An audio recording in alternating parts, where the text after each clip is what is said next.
ಮುಂಚಿತವಾಗಿ ಇಲ್ಲಿ ಈ ಚಿನ್ನಯ್ಯ ಅಲಿಯಾಸ್ ಚೆನ್ನ ಈ ವ್ಯಕ್ತಿಯ ಕಥೆ ನಾವು ಕೇಳಿದಾಗ ನೋಡಿ SIT ಅಧಿಕಾರಿಗಳು ಈ ಮಾಸ್ಕ್ ಮ್ಯಾನ್ ಅಲಿಯಾಸ್ ಚಿನ್ನಯ್ಯ ಈ ವ್ಯಕ್ತಿಯನ್ನು ಇದೀಗ ಅರೆಸ್ಟ್ ಮಾಡ್ಕೊಂಡು ಬಂದಿದ್ದಾರೆ.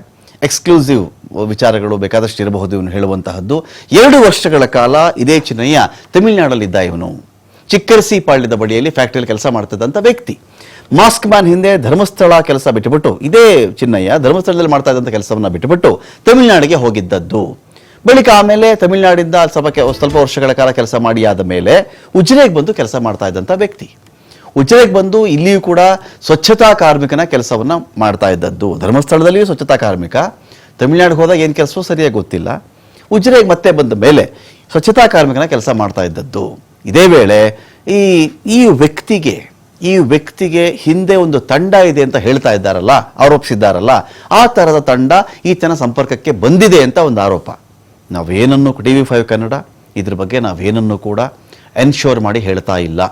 ಆ ಭಾಗದಲ್ಲಿ ಆ ವ್ಯಕ್ತಿಯ ಕಡೆಗಳಿಂದ ಇರೋ ಏನು ಮಾಹಿತಿ ಅದನ್ನು ಮಾತ್ರ ಹೇಳ್ತಾ ಇದ್ದೀವಿ. ಒಂದು ತಂಡ ಈ ವ್ಯಕ್ತಿ ಜೊತೆಗಿದೆ ಅಂತ.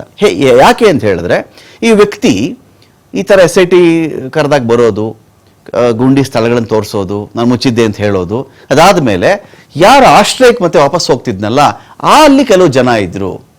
ನಮ್ಗೇನು SIT ಸೆಕ್ಯೂರಿಟಿ ಬೇಡ, ನಾವೇ ಸೆಕ್ಯೂರಿಟಿ ಕೊಡ್ತೀವಿ ಅಂತೇಳಿ ಕೆಲವು ವಕೀಲರು ಈತನನ್ನ ತಮ್ಮ ಬಳಿ ಇಟ್ಕೊಂಡಿದ್ರು ಅಂತ ಇದೆಯಲ್ಲ. ಹಾಗಾಗಿ ಅದನ್ನ ಒಂದು ತಂಡ ಅಂತ ನಾವು ಕನ್ಸಿಡರ್ ಮಾಡಿಕೊಂಡಾಗ ಆ ತಂಡದ ಸಂಪರ್ಕಕ್ಕೆ ಚಿನ್ನಯ್ಯ ಬರಲಾಗಿ ಧರ್ಮಸ್ಥಳದಲ್ಲಿ ಈ ಹಿಂದೆ ಇದ್ದಂಥ ಮಾಹಿತಿಯನ್ನು ಇವರೆಲ್ಲ ಪಡೆದುಕೊಂಡು ಸಂಪರ್ಕ ಸಾಧಿಸಿದ್ರ.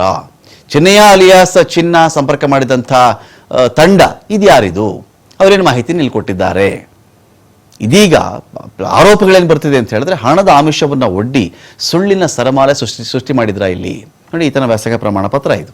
ಮಂಡ್ಯ ಭಾಗದ ವ್ಯಕ್ತಿ ಚಿನ್ನಯ್ಯ, ನಂಜಯ್ಯನ ಮಗ. ಈ ವ್ಯಕ್ತಿ ನಂಜಯ್ಯ ಅವರ ಮಗ ಚಿನ್ನಯ್ಯ. ಮಂಡ್ಯ ಭಾಗದಲ್ಲಿ ಈತ ಓದಿದ್ದಕ್ಕೆ ವ್ಯಾಸಂಗ ಪ್ರಮಾಣ ಪತ್ರದ ಪ್ರತಿ ಇಲ್ಲಿದೆ. ಹಣದ ಆಮಿಷವನ್ನು ಒಡ್ಡಿ ಸುಳ್ಳಿನ ಸರಮಾಲೆಯನ್ನ ಸೃಷ್ಟಿ ಮಾಡುವುದಕ್ಕೆ ಪ್ಲಾನ್ ಮಾಡಿದ್ರು ಒಂದು ಆರೋಪ ಕೇಳಿ ಬಂದಿದೆ. ಆ ಕಡೆಯವರೆಲ್ಲ ಹೇಳೋದು ಇವರಿಗೆಲ್ಲ ಚೆನ್ನಾಗಿ ಹಣ ಕೊಟ್ಬಿಟ್ಟಿದ್ದಾರೆ, ಬಾಯಿಗೆ ಬಂದಂಗೆ ಮಾತಾಡ್ತಾರೆ ಧರ್ಮಸ್ಥಳದ ಬಗ್ಗೆ ಅಂತ ಇರುವ ಆರೋಪ. ಇದ್ರ ಬಳಿಕ ಕೂಡ ಆರಂಭದಲ್ಲಿ ಚಿನ್ನಯ್ಯ ಒಪ್ಪಿರಲಿಲ್ಲ, ಇದಕ್ಕೆ ಬೇಡ ಇದು ನಾನು ಈ ಥರದೆಲ್ಲ ಮಾಡಲ್ಲ ಅಂತ ಹೇಳಿದ ಮೇಲೆ ತದನಂತರದಲ್ಲಿ ಒಪ್ಪಿಸಿದ್ರು ಅಂತ ಆರೋಪ ಇದೆ. ಚಿನ್ನಯ್ಯನಿಗೆ ಒಂದು ಬುರುಡೆಯನ್ನು ಕೊಟ್ಟುಬಿಟ್ಟು ವಕೀಲರ ಬಳಿಯಲ್ಲಿ ಈ ಗ್ಯಾಂಗ್ ಕಳಿಸಿತ್ತ. ಈಗ ಅದು ಈತ ಬುರುಡೆಯನ್ನೆಲ್ಲೋ ಆಗದಂಗೆ ಅದನ್ನೆಲ್ಲೋ ಒಂದು ಮಚ್ಚಿಗೆ ಸಿಕ್ಕಿಸಿಕೊಂಡಂತೆ ಅದನ್ನು ಎತ್ತದಂತೆ ಅಂತೆಲ್ಲ ಹೇಳ್ತಾರಲ್ಲ.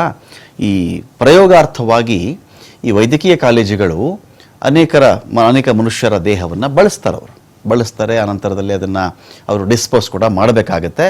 ಆ ತರಹದ ಒಂದು ಬುರುಡೆ ಇರಬಹುದಾ ಇದು?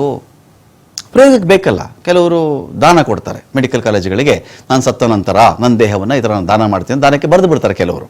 ಅದೇ ರೀತಿಯಲ್ಲಿ ಕೆಲವು ದೇಹಗಳನ್ನು ಅವರು ಪರೀಕ್ಷಾರ್ಥವಾಗಿ ಅಧ್ಯಯನಾರ್ಥವಾಗಿ ಅಂತ ಮಾಡಿ ಬಳಸ್ಕೊಂಡಿರ್ತಾರೆ. ಅಂಥದ್ರಲ್ಲಿ ಒಂದು ಬುರುಡೆಯ ಇದು ಅಂತ ಒಂದು ಪ್ರಶ್ನೆ ಇದೀಗ ಇದೆ.